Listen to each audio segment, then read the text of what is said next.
Hello সবাইকে, আমার একটা নতুন ব্লগে সকলকে স্বাগতম জানাই। আজকে সকালটা শুরু করেছিলাম ঠিক 6টার সময়।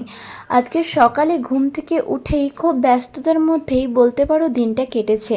কিন্তু কেন ব্যস্ততার মধ্যে কেটেছে সেটা তোমরা জানো, কারণ আমার সামনে পরীক্ষা, আমি সেটা আগের ভিডিওতেই বলেছিলাম। তো তাই এখন তাড়াতাড়ি উঠে পড়ছি।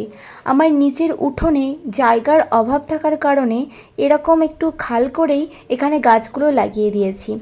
আর সকালবেলায় না আমি প্রত্যেক দিন ঠাকুর বাড়ি যাই প্রণাম করতে, আর আজকে চারিদিকে মেঘলা মেঘলা ওয়েদার দেখে বেশ হাঁটতে ইচ্ছে করছিল।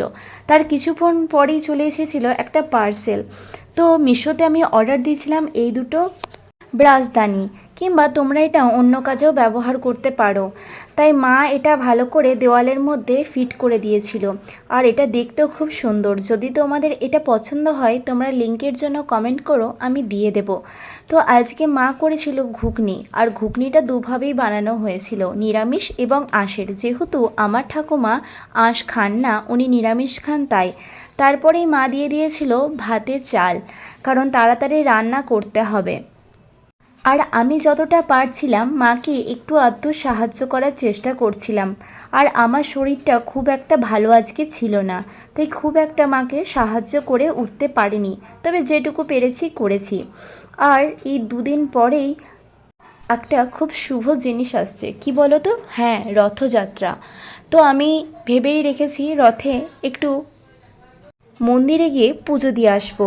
সেই ব্লগ ভিডিও তোমাদের সাথে শেয়ার করব, কারণ প্রত্যেকটা জিনিসই তো ছোটোখাটো যাই করি তোমাদের সাথে শেয়ার করি।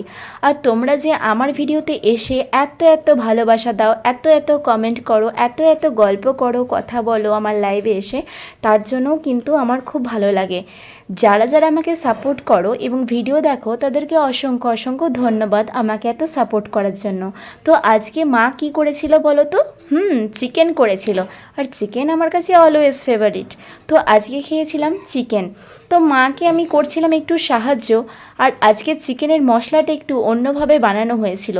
তো মায়ের কাছে সেগুলোই একটু আধটু আর কি শিখে নিচ্ছিলাম, কারণ ভবিষ্যতে পড়াশোনার সূত্রে বাইরে একা থাকতে হতেই পারে, তাই এগুলো একটু আধটু শিখে রাখা খুবই ভালো। তারপরে ঘর দৌড়টা দেখছিলাম খুবই অগোছালো এবং নোংরা হয়েছিল। যেহেতু আজকে ঘরটা সকালে পরিষ্কার করা হয়নি, তাই আমি দেখলাম যে আমিই করে দিই। আর মাকে বলবো না, কারণ মা নিজে কাজে অনেক ব্যস্ত। তো উপরের বিছানাগুলো অগোছালো থাকে, প্রত্যেক দিন সকালেই আমি অগোছালো করেই রেখে দিয়ে যাই, তারপরে এসে গোছাই। তো আজকে মাথায় আমি স্নান করিনি, মাথায় জল দিইনি, আজকে এমনি নর্মাল স্নান করেছিলাম। তারপরে চলে গেছিলাম নিচে আমার প্রিয় চিকেন দিয়ে একটু ভাত খেতে। তো খুব একটা ভাত আমি খেতে পারিনি, কারণ আজকে শরীরটা আমার খুব একটা ভালো ছিল না, সেটা তোমাদেরকে বললাম। তো আজকের ভিডিওটা এই পর্যন্তই, আবার নেক্সট ভিডিওতে সকলের সাথে দেখা হবে। টাটা।